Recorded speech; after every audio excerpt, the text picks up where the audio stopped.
You talk about cream of the crop. That's country music personified right Yeah, there.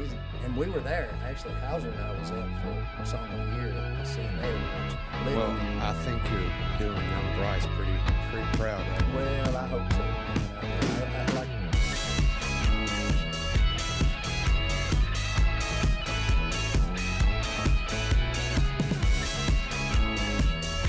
Hey, what's up? Welcome to another episode of Creative Chaos. My name is Hunter Ezell, and I'm wearing appropriate attire today. We got Miss Reba, and Yes, you are. who are these other two fellows? Hicks Right? and Ronnie, Brooks and Dunn. Come on, my goodness gracious. Well, if there's a local person that has probably hung out in a room with certain people like that, it'd be the guy sitting right across the table from me. He's got the BACK2BACK Foundation. He has cut so many songs for so many people that I know you listen to, and good Lord Almighty, you talk about staying local. Well, we got one of the good local boys today. He's doing Hoptown proud. We got Mr. Brice Long. Hunter, thank you for having me, buddy. What's up, dude? How are you? Man, I'm good. Come on, Good to man. be here with you.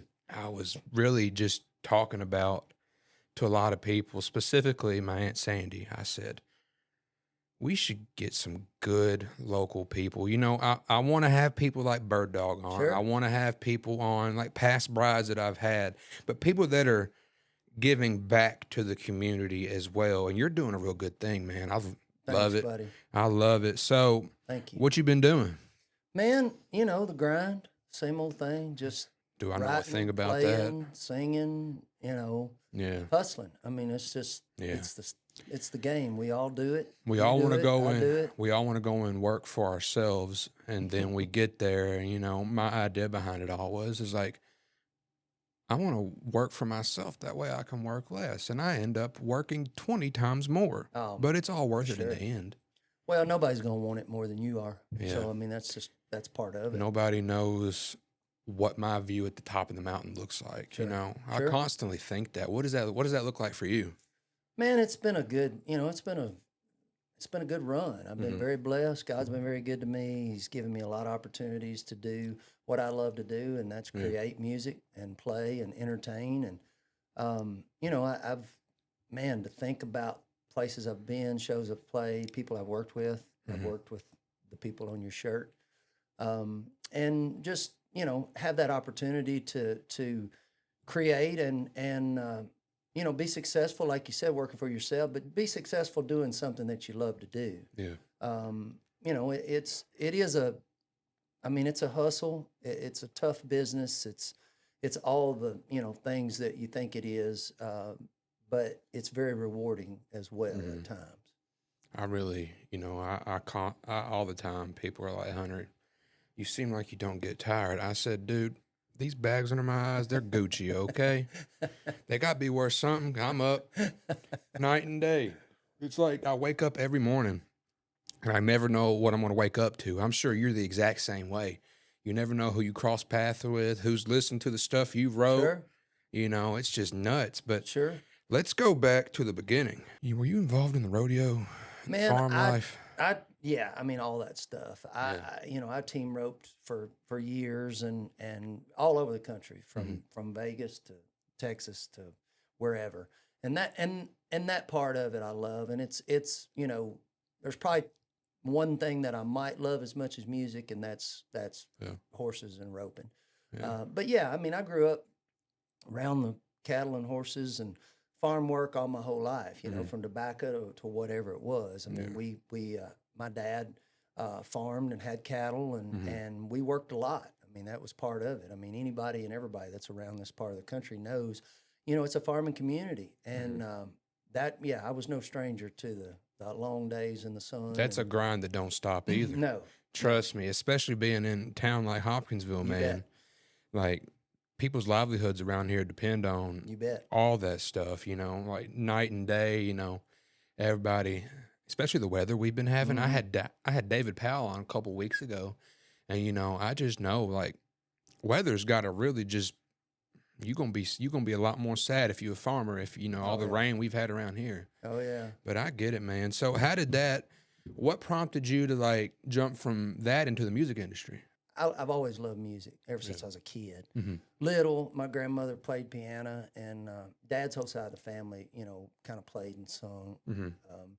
My grandmother played piano. My dad, you know, played guitar and sang, and his brother, my Uncle Ed, I mean, he sang as well. My aunts, Aunt Betty and Aunt Rachel, they sang. So it was like when we all would get together for family things. You was throwing on a concert. Yeah, everybody was, you know, pulling out the hymnals, singing all the gospel songs. And then my great uncle played fiddle, and Dad would play along with him, and they'd sing old country songs and stuff like that. And I was little, and I loved it. And, you know, of course, started playing guitar and then, you know, like most people, I you know, started singing in church. I mean, that was when I was little, and I always felt like I enjoyed it. I mean, I always wanted to do it, and never really, you know, was afraid of getting up in front of people and singing and that kind of thing. And then as I got older, you know, in high school and stuff like that, of course, I was in the choir and things here in town. Applause was a big deal back when I was in high school, and I was a part of that as well. Show choir thing. We're not far from the Alhambra, you know, and that's where we put on our shows every year back in high school, and different plays and stuff. I was the lead in Scrooge and a couple other things. And who'd you play in Scrooge? I was Scrooge. Oh, were you really? Yeah, I played Come on, Scrooge man. I was seventh grader. I was in seventh grade. My worship pastor, and he's actually my boss. I'm videographer over at Newark Fellowship. Yeah. He played Ghost of Christmas Present this past year. Awesome. Yeah, that's a crazy ball game to get up into. Were you doing like all them dancing moves and stuff? Man, we did. You know, in applause and stuff, you had to do that because it was a show choir thing. You sing and dance and do all that stuff. But the Scrooge thing, I mean, I feel like we probably did some, but not a lot. But then we had another show in 8th grade, like it was called Teen 2, I think. And there was 3 of us that were kind of the lead in that. And it was fun. I mean, I enjoyed it, and I've always enjoyed that kind of thing, Hunter. I just, you know, and growing up, you know, I'd watch the CMA Awards. I was a big country fan. I mean, country music was it for me, even through, you know, when I was little and then middle school and high school. I was always, you know, listening to country stuff, and more so than any rock or anything like that. I mean, I love all kinds of music, from soul to rock to R&B to country and all that stuff. But country is my favorite. Yeah. And I, you know, I'd always look at that and kind of watch it. And there was an old show called Hee Haw back in the day when Daddy loved Hee Haw. Man, my daddy. Me too, Hunter. Me too. I mean, when I was younger, I mean, I remember the very first time I got to see Keith Whitley was on the Hee Haw show, and you know, I'd heard his voice on songs on the radio and stuff, but I'd never gotten to see him, and to actually get to see him was on Hee Haw. I'll never forget it, and. So watching all that stuff, and I just, you know, I was thinking, man, I'd love to be able to do that, you know, and then, you know, you spend a lot of time on a farm in a tobacco patch. You'll think, man, there's got to be something else. There might be a different way to make a living. Well, I think you're doing young Brice pretty proud right now. Well, I hope so, man. I like I said earlier, man, I've been so blessed, Hunter. I mean, truly, when I think about it now, I've been so blessed, man. To you know, you and me both, brother. I can't. You know, sometimes you got to take a good look back at everything. You're like, man, what I thought I had then was great, and you look at what you have now, overabundance. You know, blessings overflow. Absolutely. Blows my mind, man. So, tell me about. So. I did my research extensively on you, Cowboy. I know a couple things. You know, it's real fun to me, man. I didn't grow up listening to country music. Sure. You know, I grew up, but you and I do have similar backgrounds, you know. I grew up playing in church. Yep. I played drums side of the stage with my daddy. We went down here at Bridge of Hope Fellowship back in the day. And then I was playing drums with the church at like 12 years old. Oh, man, that's cool. But my parents, they completely outlawed what you'd call secular music to me until about 14, 15 years old. And I started listening to that heavy stuff. Okay. I grew up in the mosh pit. Oh, man. Mosh pit, stuff like that. But, you know, in my career, though, I've had a lot of success with country artists around here. Sure, you were telling me. Do you know Austin G? Mm-hmm. Yeah. Oh, yeah. My guy. Yeah. Great. Him and Garrett. Yep. And Austin's girlfriend, Morgan Johnson, she's making her waves too. Oh man. She almost played at Bonnaroo, but it got canceled again. Right. But then I've worked with Coffee Anderson. Yep. Good old fella. Yep. You talk about cream of the crop. That's country music personified right there. Yeah, he's a good dude. He's cut a song of mine. Yeah. What'd he cut? He cut a song called "Come On With It." Yeah. A thing that actually John Pardi and I had written that John didn't cut, and he cut it. So you know his song "Heavy in My Chevy." Yeah. We filmed that music video at Tiebreaker. Man. At Tiebreaker parking lot. Did you really? Yes, we did. Oh man. Crazy stuff, dude. We were up in. I did not know that. He got a. He signed a deal with Montana Silversmith up in Billings, Montana, and they make the belt buckles for Yellowstone and stuff like that. They have a Yellowstone line and everything like that.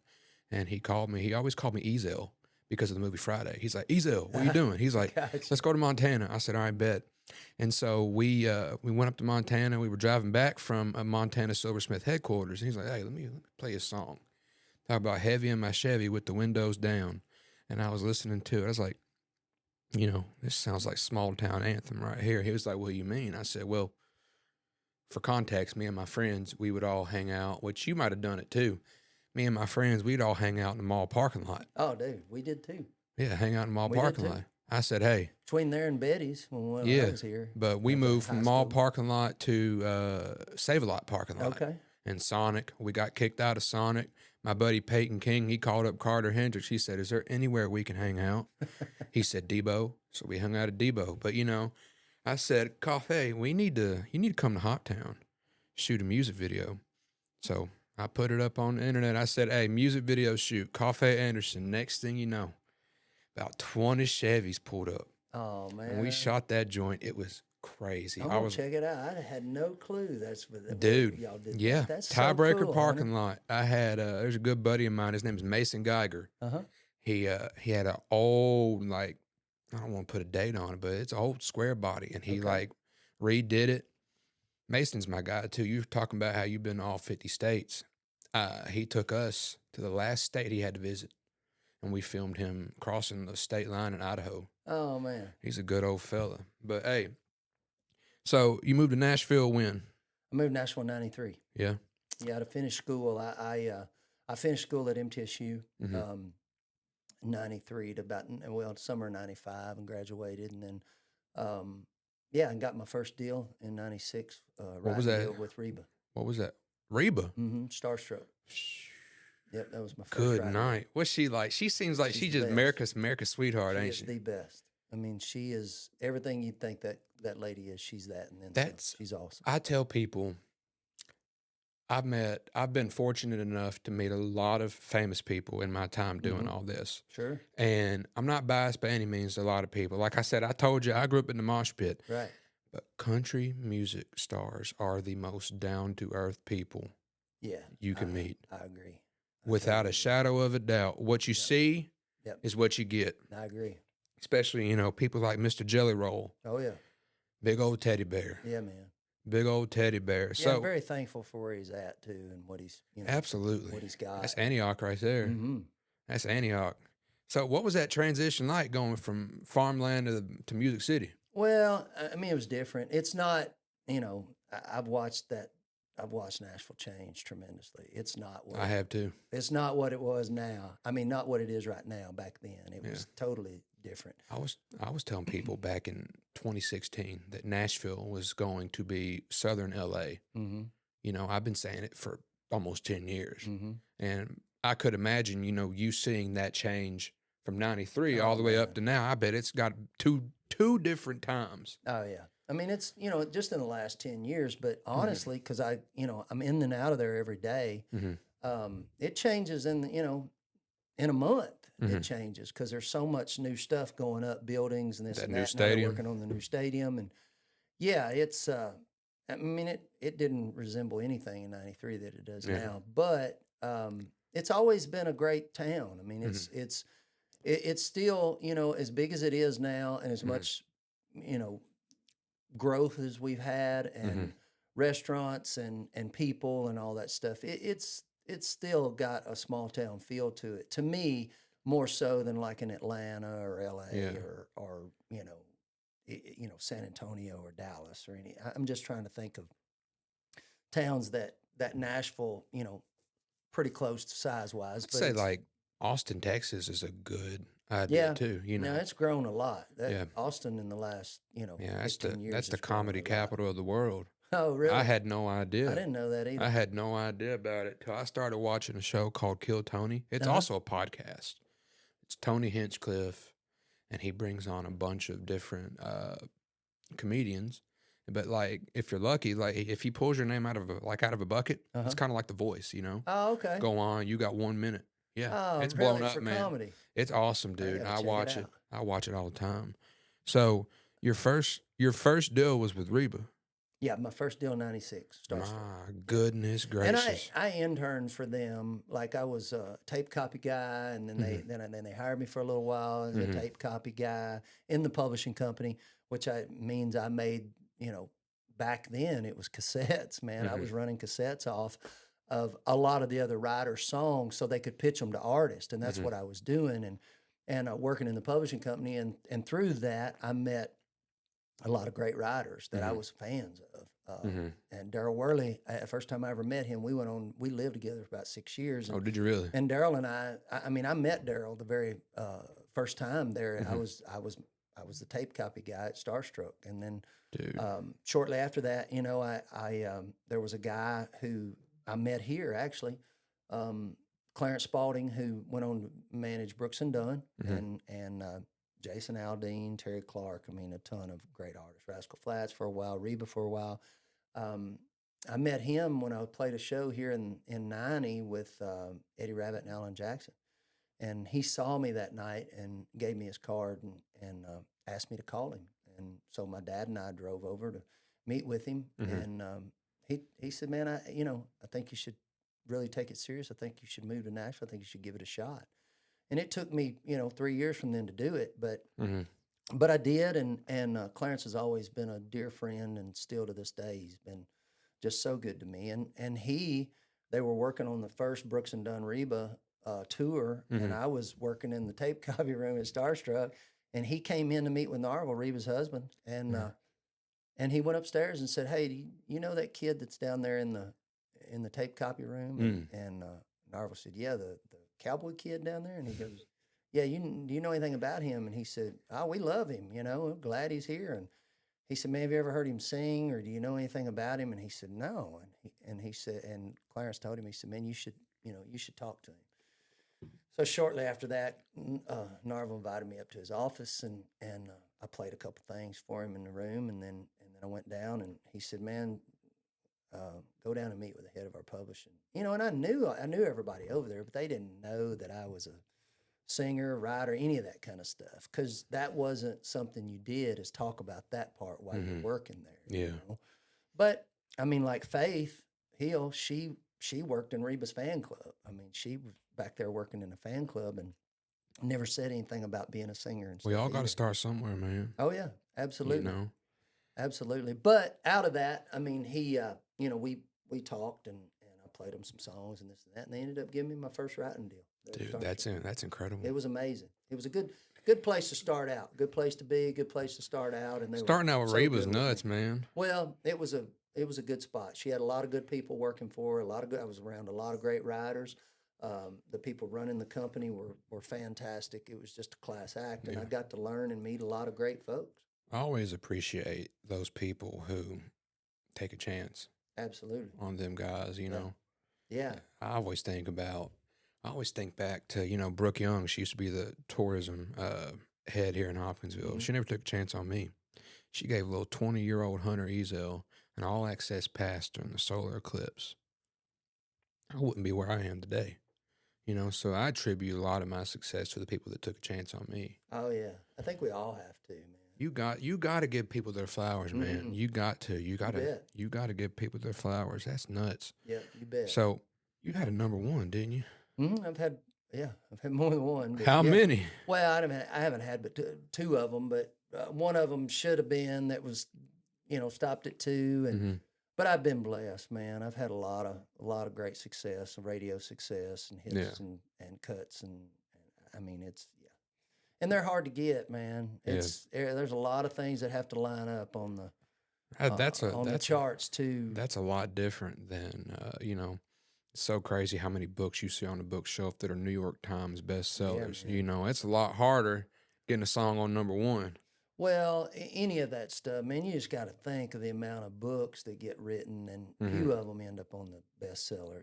And it's the same thing with, I mean, I know guys that are amazing songwriters in town that's never had a number one. Yeah. Simply because it takes a lot for those chart numbers to line up. Absolutely. And timing, and in all honesty, I mean, funding as well. I mean, those records don't reach the top of the charts without some funding. And it's cool to have them, but it's also something that I know a lot of, writers who I love that, probably more talented than me that haven't been there and I think deserve to be, but that doesn't, I don't judge success by number ones, man. I just don't. I judge 20%, I understand. By the quality of the work. I understand, man. Yeah. So Nothing But the Radio, Nothing On But the Radio. Yep. It reached number one in 2005. Yep.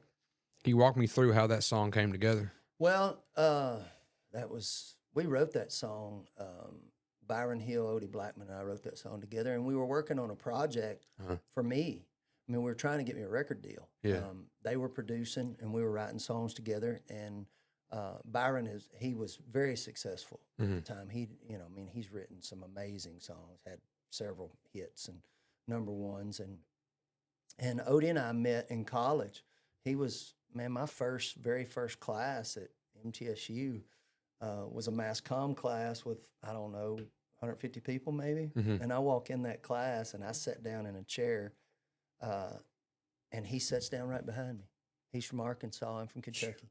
And I mean, just a chance meeting of, and I look at it like it was, God's plan.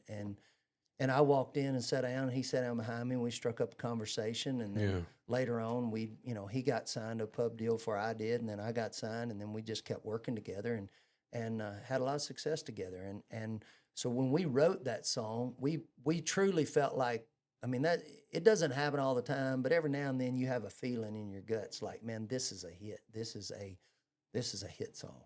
We've done our job today. That's how I get with a lot of ideas that I got up here. Sure. I had a video go viral with Miss Tammy Slayton from 1,000 Pound Sisters. Yeah. And it was just a simple little TikTok, man. 7.5 million views. That's great. But it's just like, I had it in my head. I was like, oh, the folks gonna love this one. What do you attribute to, like, what's some secret sauce though that you put in to like songwriting and stuff that you think links up with a good song? Like a lot of times you listen to, top 40 hits, like pop songs and everything like that. They all have that secret, I think there's a couple of, listen to most pop music, for instance. You see they all have the same 4 chords in it, But me, I look at music, being a musician, I'm like, I like songs that are in a certain key. Those do something to me. Sure. Whenever you're writing songs, do you have anything that you attribute with songwriting? Man, I don't know. I mean, I'm the kind of writer that's all about just the idea. And having the success of being on a chart or being picked as a single or being a number one. You kind of learn as you go, don't you? You do, and it has to have that commercial sense about the song. I mean, I've written songs that I know there's no chance they're going to be singles, but they may be album cuts that stand out that are different, that make an artist want to sing a song like that because it's different, it's unique, but they know it's probably not, a 2-minute 45 song that was going to have a chance to be on the radio. And I enjoy writing those kind of songs. I don't necessarily go every day thinking, this is I'm trying to write a mid-tempo or up-tempo, song that 14 artists can do, and try to stay within the parameters of, you know, this song's got to have this, this, and this. Because, like I said, I know my stuff whenever it comes to all that. I think a lot of people, for example, they get really crossed up whenever, like, let's take, I don't want to put this guy on the spotlight, for instance, but I'm going to. Let's take Justin Bieber, for example. All the songs he put out, people think that he wrote all those himself, you know? Right. And everybody, they give such a hard time, like ghostwriters, stuff like that, you know? But I know Nashville, you know, like, you write a song, and it might not be written for you, but you can get somebody else to sing it. Yeah, absolutely. You know? Yeah, and a lot of that, I mean, a lot of successes. Some of the, most of the biggest artists in our genre didn't write all their songs. And in all honesty, until about the last 15 years, most of them didn't. Yeah. But it's changed just because it's, you know, labels change, deals change, stuff like that. Nowadays, it's a 360 deal where their label participates in everything, and they want their artists writing, and they want them on songs. And, you know, there's some artists that are really good songwriters, and then there's other artists that really aren't great songwriters, but they, you know, they get in the room and they write with seasoned veteran writers, and they, you know, they end up on the songs. And that There's kind a of lot of people that can write good but can't sing worth nothing. Absolutely. You know, Lots that's exactly of how talented people. That's exactly how it goes. Yeah. You know, I feel like a lot of people from the outside looking in, they just don't know ball like that. You know, Right. I feel, you know, you get people that are crossed up thinking, oh, well, how do you know he didn't write that? I was like, it's just one of them things that a lot of people just seem to really get confused about. Yeah. Well, I mean, people, you know, there's tons of people, even still to this day, man, I play a ton of shows. I do a lot of, you know, corporate events, this and that or whatever. And you run into people and they're like, man, I had no idea you wrote that song. I would have swore. So whenever you play gigs and stuff like that, do you play the songs that you wrote too? Yeah. So you over there ripping up Reba, you know, you ripping. Yeah, I mean, I'll play songs that you just never know what you're going to play on the nights that you play. But the majority of it is a lot of the hit songs you've had, cuts people would know and that kind of thing, because that's what they want to hear. But you'll go back and play, you know, songs that it's like, oh man, I had this song on a Tracy Byrd record, or I had this song on a Chris Stapleton record, or I had this song on a, you know, whoever, and pull it out and play it because you hadn't done it in a while, and people will go, oh man, I had no idea you wrote that, or and that's the fun part of it, man, because I do a lot of shows with other songwriters, so you know, I played a show a couple weeks ago, and one of the writers on there, I was playing this song, and he looked at me when it was over, and he goes, man, I had no idea you wrote that song. Really? That's one of my favorite things. That's like, awesome, really? Dude. But it happens to me too. What song was it? It was a song called Today. That was a hit for Gary Allan. Yeah. But it happens, you know, for the most part, I feel like, and I probably don't know as much of the newer stuff, but the 90s country, or even further back, man, all the way to the 70s and 60s and the Merle Haggard stuff to the Waylon stuff to all that kind of stuff, I pretty much could tell you who wrote a lot of those songs because I'm a fan of a songwriter. I mean, I am but I'm a huge fan of songwriters, and I always have been, because I, a lot of times, love to hear them sing the song more times than the artist.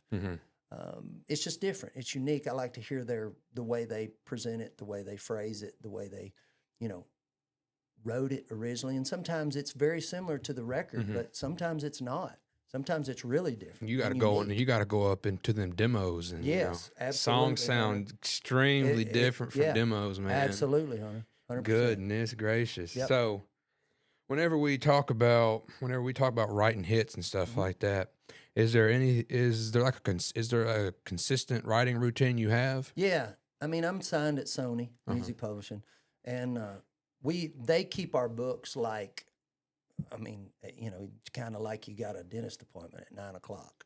You know what I mean? And every they know your every move over there at Sony, ain't they? Because they pretty much handle all the schedule. I still book some things, but they, you know, their eyes and ears are on kind of what's going on in town. Yeah. Who's getting signed?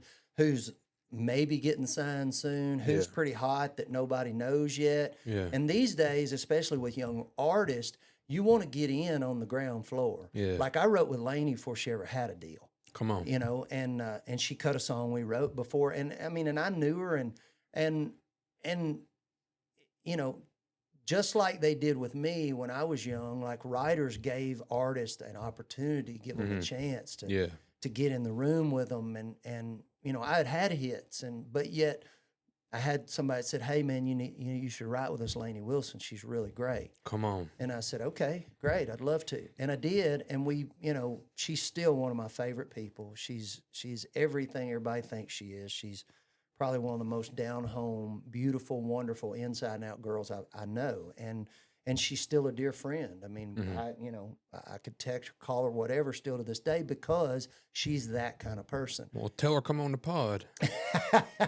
Well, you'd be one of thousands trying to get, you know, that girl ain't got enough time to change her clothes. Well, hey, and man, get I'm back closer out. than they are right now. I get it, and I understand. Hey, shoot for is sure. shoot. Come on now, boy. Hey, like I said, man, look, we always shooting for the stars on got Creative you. Chaos. It's Yes, got me sir. that far, man. Yes, Come sir. on. We got Brice Long in the building, y'all. You turn on the radio, I guarantee you, one song you flick on 100.3, The Beaver, you gonna hear something he's wrote. Yeah. Pen to paper, baby. Come on. Thank you, buddy. So, dude.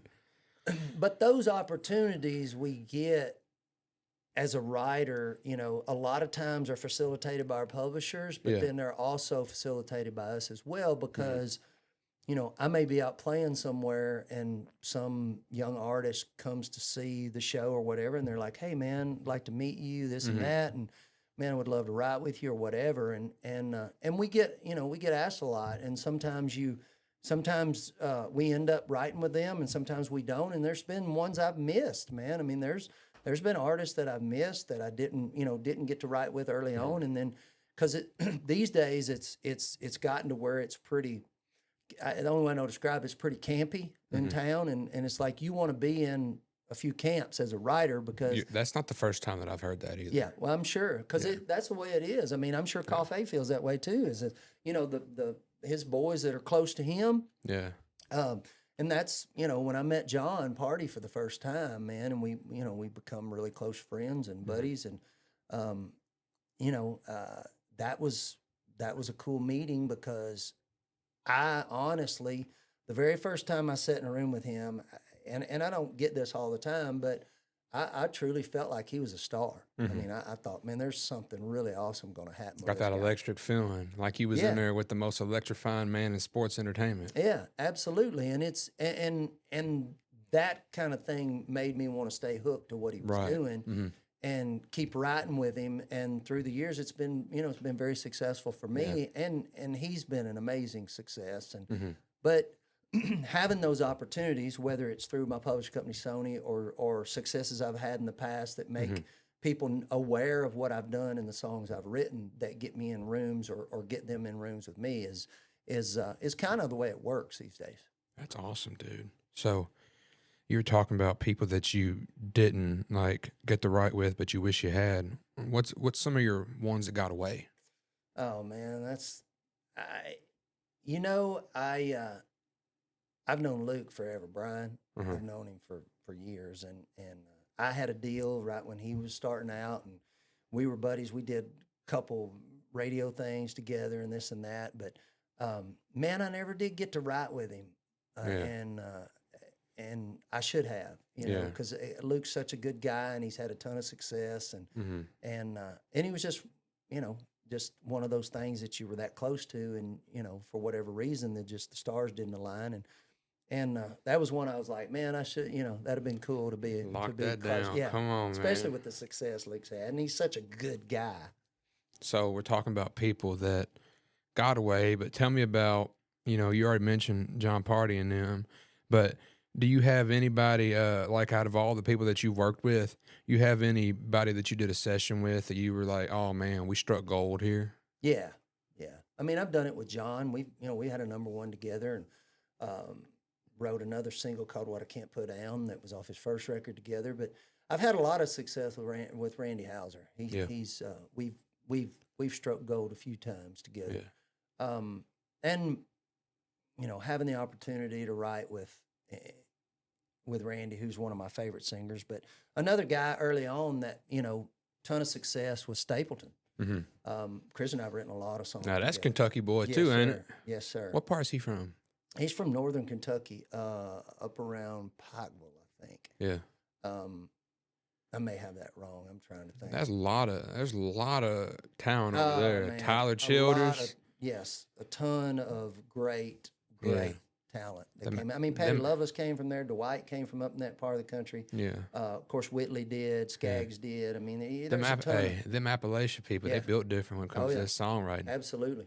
Good night, almighty. Yeah, and there's tons of them, man, from up in there that are just amazing talents. But like getting to, you know, early on getting to write with Chris and see him, you know, become the superstar that he is. We all kind of felt like it was just, you know, if he ever wanted to take the opportunity, it was a no-brainer.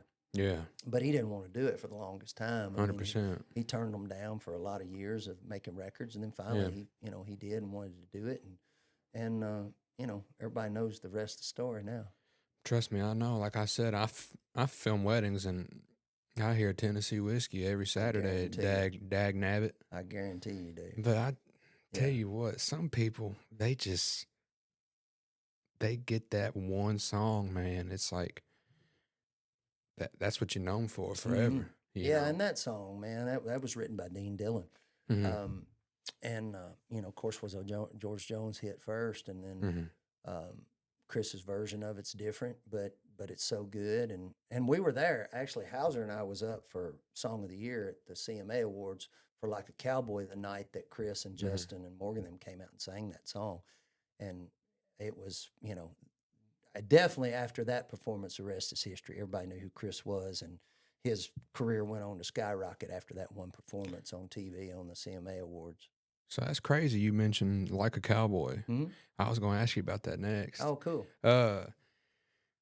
How did that acknowledgement like affect you? I bet that had to be just like incredible though. It is. It's cool because it's, you know, you hope one day you'll have a song that'll you know, even get nominated for that. Would I love to win it? Sure, I'd love to.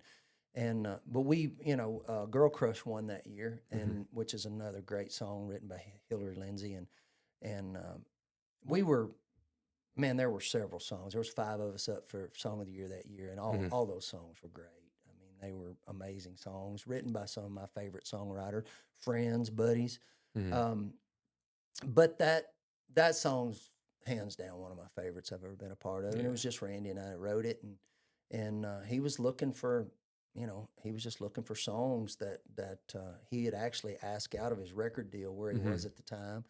I'd been out on the road writing with him a bunch because I had his first single called Anything Goes, and which after that, he invited me to come out on the road and start writing with him, and I did. And man, we spent so much time on a bus writing and hanging out, and I've had so much fun with that guy. He's just an amazing talent, and hands down one of my favorite singers ever.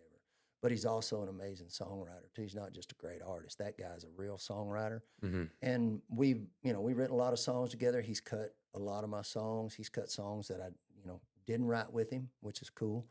But we wrote that song. He had asked off of his current record deal because they just weren't doing what they should have been doing as far as promoting him. Right. And he asked out. And when he asked out, he was looking for, you know, to write some songs to try to cut some stuff that would get him a new deal. And we wrote that song, and he took it in with Derek George, and they cut it, and it ended up getting him the record deal. It ended up being, you know, 3 songs off that record. First 3 songs off that record at Stony Creek were number 1s, and Cowboy went all the way to number 2. So we didn't make the number 1. And that's what I was alluding to earlier is like timing. Everything's got to line up, you know, and that song's got to have enough, you know, enough of a, I guess, elasticity, if that makes sense, to where it doesn't burn out too quick. And we had been on the charts a long time. We'd been on there 46 weeks and getting to the, you know, to that spot where they were trying to get it into number 1, but didn't make it, and Blake ended up getting in that spot that we were trying to get into that week to get to number one. But Well, hey, just think though, like only thing that stopped you was Blake Shelton. yeah, That's pretty crazy. it is crazy, and it was a fun ride, man, Yeah. because that song tested amazing, at radio, and it's one of the to me it's one of the best vocals anybody's ever put on a song. I mean, his voice and the way he sings that song is second to none. Dude, that's awesome. I could sit here and listen to you talk about this stuff all day. Oh man, dude, I I'm love glad it. to. Dude, I love it, man. Me too. Thanks. One of my things, like coming from like, I talked about it in last week's episode. I have a 2,000 song playlist on Spotify called Jams. I'd listen to it. Like that's my music. It's my favorite music. It's got 2,000 songs on it, and That's quite a playlist. Huh? it's nuts, man. It's nuts. But you can see my music change. Sure. I've got Post Malone's country album on there. I've got some death metal. I've got movie scores. Oh, cool. And one thing that I've learned, like one thing that I've seen change in the music industry though, is drip feeding. Have you noticed that people will like drip feed they don't release full albums anymore. Right. They drop songs Right. like every 2 weeks. Why is that? Do you know? Well, it's just the the playlist thing and the algorithm. They want them to drop songs like every 5 to 6 weeks. Yeah. And in all honesty, Hunter, I think it's just because of the attention span of people anymore. Yeah. They want something new. And like I remember when I was younger, you'd hear a song, a new record, whether it was, let's just take Brooks and Dunn for instance, or Clint Black or Garth Brooks or Reba or whoever, but they would play a song on the radio and then you couldn't wait to get the record. I mean, Right. everybody, but nowadays we're not selling physical copies of records. And, Right. and I think the consumption, the way younger consumers, get their music and stuff, they may not always get the whole record, Right. but they may jump from song to song and go, man, I like this particular song by Jelly Roll, but I don't love the whole record. So I'm going to, I love this song, or I may like Coffee's this song, or I may like Reba's this song, or I may like, Morgan Wallen's these 3 songs off the record, but they may not get so they don't necessarily consume the whole album. I think a lot of people listen to them. Yeah.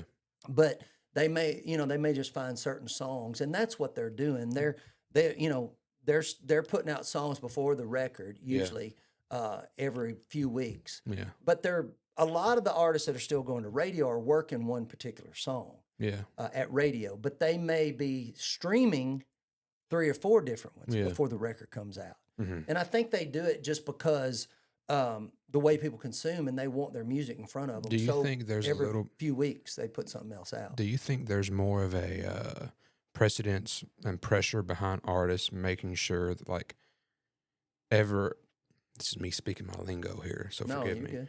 You think there's a precedence and pressure behind artists wanting to make sure that their album is like full of hitters, like they don't have any Sure. misses. Sure. You talk about albums, like, oh, I see people all the time, most recently whenever like an artist would put a song out, like, oh, all hits, no misses. Do you feel like that's something that artists are probably, I mean, obviously you want to make sure you want to put out an album that everybody loves, but you want to make sure there's like not a bad song on it, just in order, because wouldn't there be like a 10 song thing to like make an album these days, or what Sure. is it? Well, you take the last Morgan record and Eric Church record and stuff, they were over 30 songs on those records. And that's a lot, man. But not all of them are going to do well on like streaming they charts and stuff. They don't necessarily expect them to. Yeah. You put out that number of songs, there's a lot of songs that are going to get, as hot as Morgan is, the majority of all of his songs, all 30 probably, Gonna go dumb crazy, yeah. have streamed extremely well because he's the hottest. Yeah. He is hands down the hottest Understandable, country artist. understandable. But I don't know if it's just that there's, guys these days are like, well, the sky's the limit. I can put as many as I want to, so why wouldn't I if I want to put these songs out and let my fans consume them? But honestly, I truly miss the days of about 12 songs and every one of them being that well written, that well crafted. And it was an artist being an artist. Yes, they would have 3 or 4 maybe things that were, you knew without a doubt were going to be radio hits. Yeah. But then they were, 6 or 7 songs that were, just where you really got to know the artist. I feel like they were showing sides of them, whether it was a Western swing tune or it was a gospel song or a ballad or just whatever, that they knew, man, this song is never going to go to radio, but this song is so well written and I love it and I want to put it on this record just because I want a version of me singing this. And I mean, these days when it gets to be 17, 18, 20 songs on a record, man, it just seems like a lot to me. But I mean, they're doing it for a reason. And I guess the labels and the artists, they understand what that is in the consumption process of today's streaming, people who stream music all the time. And I mean, I'm sure there's a reason for it, but I don't know. I miss the days when it was just a great album that was, like I said, 11, 12 songs that you just couldn't wait to listen to over and over and over. So running on that, off the top of your head, what's one album that has all hits? Oh, wow, man. Just all hits, all radio hits? Just for you personally. Oh, just a great record. Just for you. Hands down a great record. You're cream of the crop. So POV, you're having friends over at the crib. You're like, oh, let me put this on. Yeah, one of them will always be probably top 5 records for me. Is the very first Clint Black record, Killing Time. It was so good, and the songs were so good on it. Yeah. That record as a whole stands out to me. And I can go back to, some of the Whitley records. There wasn't very many because he died so young. I really enjoyed I'll be honest with you, that very first Garth Brooks record I thought had some really killer songs on it and stuff. But at the very first Alan Jackson record was amazing. Oh yeah. And about everyone after that was such quality songs, such great, it was so sonically well produced and is amazing. I'm a huge Allen fan. I was a huge Clint fan. The Randy Travis stuff was amazing to me. Reba, Leanne Womack's stuff was hands down. I mean, her first record was amazing. Song called The Fool on there, a song called Never Again on there. I mean, they just stand out to me as records that I'll always listen to. That's a good question, Hunter. I mean, it's tickle your brain a little bit. You're over here taking you back in time. Yeah, and really, trying to think about it because there's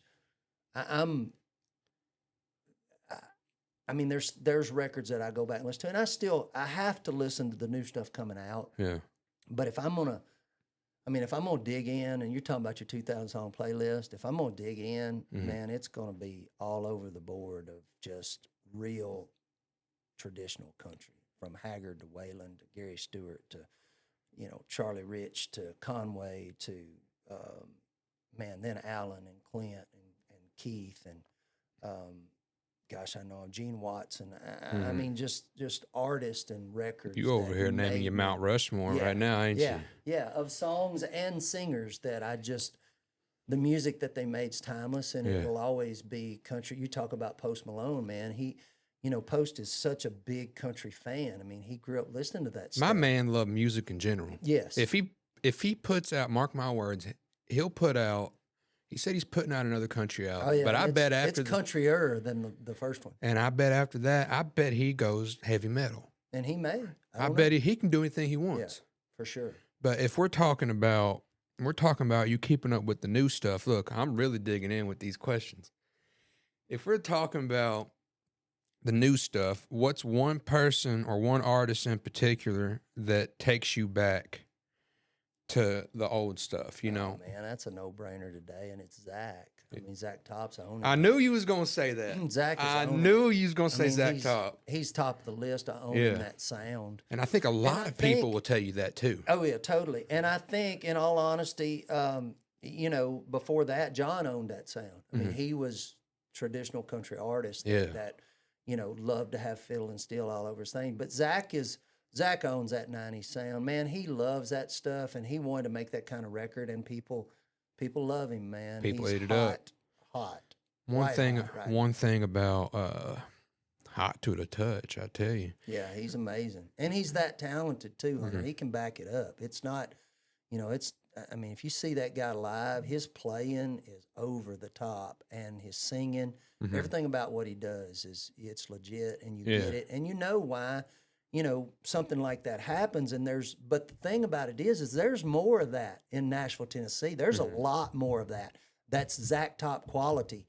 That's, you know, hopefully going to get their shot too, because people have been waiting on that sound and that kind of country to come back. Yeah. And there's a lot of it in Nashville. There's a young group of singers, songwriters I know that are quality as Zach as well, that hopefully are going to get their I think shot. one thing that a lot of people don't attribute, you know, we talk about everybody.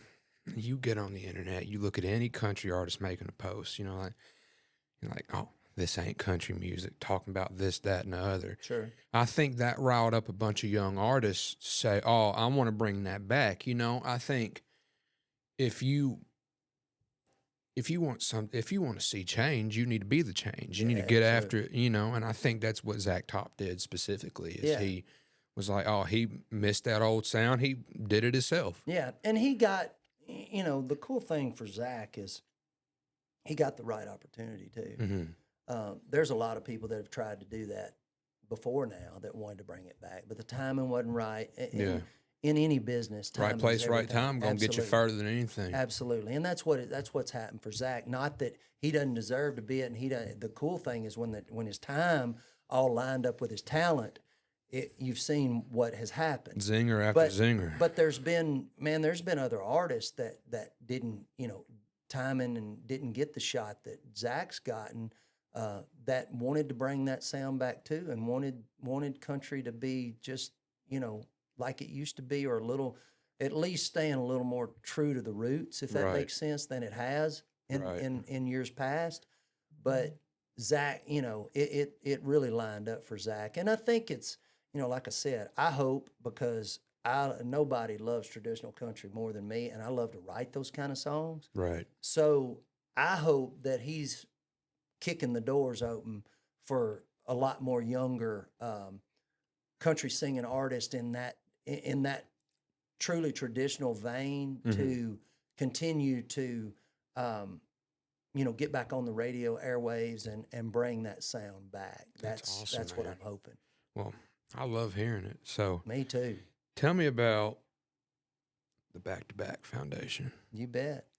What you got going on with that? Tell me Man, about it's that. Hunter, we started that, you know, over 20 years ago, and you know, this is home for me. It'll always be home for me. And after the success of Nothing On But the Radio, bought 5 families Christmas that couldn't have it that first year. And the next year we started doing a show, benefit show. Tons of my friends, songwriter friends, artist friends have all been up to play this thing in the last 20 years. And we simply take the money we raise here. It all stays in the community of Christian, Trigg, and Todd County. When we first started out, that first year, I just bought for 5 families in Christian County, and then we've slowly grown through the years, and we went from, you know, 5 families to about 130 last year that we were able to help, and through the money we've raised, and like I said, everything we raise stays in the community of Christian, Trigg, and Todd counties. Our main focus has always been helping families at Christmas time have a Christmas that can't have it, and once we help them, we don't help them twice, and they got to be, you know, we get the majority of our families through the school systems, because the resource people there know them. They know, they see them when they first come back to school. They know the situations, And we love, I mean, this thing was all built simply off of just I mean, in all honesty, it was just a feeling I had. It was like, you know, I truly attribute it to God going, all right, I gave you your first number one. Now, what are you going to do with it? Yeah. And that thing, I didn't have any clear cut path or any idea like, hey, I want to start a charity. Mm-hmm. That wasn't what it was.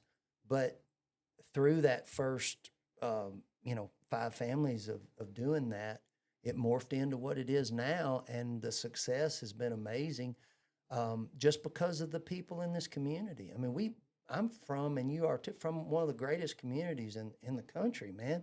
There's 270, baby. There's so many people in this community that give and love to give and want to be a part of giving back to people and helping, man, a hand up kind of thing. And that's, I mean, we've seen it. And I think early on, which is fine. I mean, in the first 2 or 3 years, I think people were going, "What's he trying to do? What is it about?" They kind of watched from a distance, and then there were sponsors and stuff that jumped in from the very beginning, and have still been with us from the very beginning. But I think as we grew and people started meeting people, or maybe somebody's family member got helped or whatever, and they're like, "Man, that thing is legit. Those guys are doing the right thing." And through that, through this community, just people started stepping up, more sponsors, more opportunities. Some sponsors were in for a while and some were out, and that's fine, man. You have to grow, and I want anybody that wants to be a part of it to be a part of it. And if they don't, it's fine with me. I'm not saying that in any negativity. I'm just saying there's a lot of people that have certain things they like to give to. I'm a huge supporter of St. Jude's as well, because I love that place. Right. And I've played tons of shows for them through the years, and I've given to them continuously, probably since I was probably 12 or 13 years old. But the reason I have is because it tugged at my heart. And I know that there's people in the community that support other things. I want them to support the Boys and Girls Club or whatever it is, Rotary or what, because the reality of it is I truly believe that success brings you an opportunity to give back and do something with it. Absolutely. And I think we are called, in all honesty, to do that. And given the opportunity, to do this back-to-back thing has been it's been a blessing. I run into people all the time, Hunter, when I'm in and out of town, and they'll go, "Man, you don't remember me, but man, I was 7 one year when you guys came to my house and we didn't have anything. You showed up, and it was Christmas like we'd never had before." And people, they think that like you don't remember that stuff, but you definitely do remember it. You bet. And I've had them go, "Man, I just want you to know that, it was great to have Christmas that year, but what it taught me was, when I had the chance or opportunity, I should give back to somebody else." And they say, "So that's what I've done with this, and whatever." Right. And it makes you feel good. But it's nothing more than, hey man, somebody's going through a hard time or whatever, and we have the opportunity to help them out. And that's what we love to do. And this community has been so gracious to be a part of that as well, whether it's sponsorship dollars or buying a ticket to a show, or it's shopping for a family every year, or wrapping gifts, or whatever it is. Like I said, our main focus is always around Christmas, but man, we've had so much opportunity to give to so many other organizations in the community based off of what we're able to raise from doing a show every year, or my, relationships with other people all over. Man, I've had people from Texas, from Canada, from Carolinas, from all over, give to BACK2BACK because I'm playing a show somewhere, and they're like, "Hey man, you got a charity thing you do?" And I'm like, "Yeah." They're like, "Can you tell me about it?" And I was like, "Yeah." And they're like, "Man, that's amazing. How do I help? Can I help? Can I give something? Can I?" I'm like, "Sure." And it just it grows, and blocks are stacked upon blocks, and then you look around and you've raised over $1 million in what you're doing. There it is, give man. back to the community that you're from and that you love and you grew up in. Yeah. And it's it's what we're supposed to do, though, Hunter. That's my thought. I feel like that's what we're supposed to do. Dude, well, I admire it big time. Well, thanks, buddy. I appreciate love it. it. At the time that we recorded this, well, by the time you see this, you will have 4 days to get tickets. Awesome. July 12th, correct? Yes, sir. And where's it at? Theater. Alhambra Right Theater. here. Historic Alhambra Theater. Brice Long played there. Jimi Hendrix played there. You can sit in the seats. Come on out. Support a good cause. My name is Hunter Ezell. This is Brice Long. We love you. I say this every episode. If you don't bet on yourself, take a chance on yourself. Live every day like it's your last. Live every day like it's your last. And go to it, man. Back-to-Back Foundation, Alhambra Theater, Hopkinsville, Kentucky. July 12th. What time, Brice? 7 o'clock. 7 o'clock. Yep. Tickets, pennyrilearts.org. You can get them online. We're going to put the address right up here. Maybe by then I'll be fully monetized on YouTube and I can add links to my stuff. I hope so. But if not, we better see you there. If not, Brice going to get them boys on you. I'm just kidding. No, he's not. He'll sick bird dog on you. That's right. Come Bird on dog. now. All right, y'all. Hey, we love you. We'll see you later. Thank you.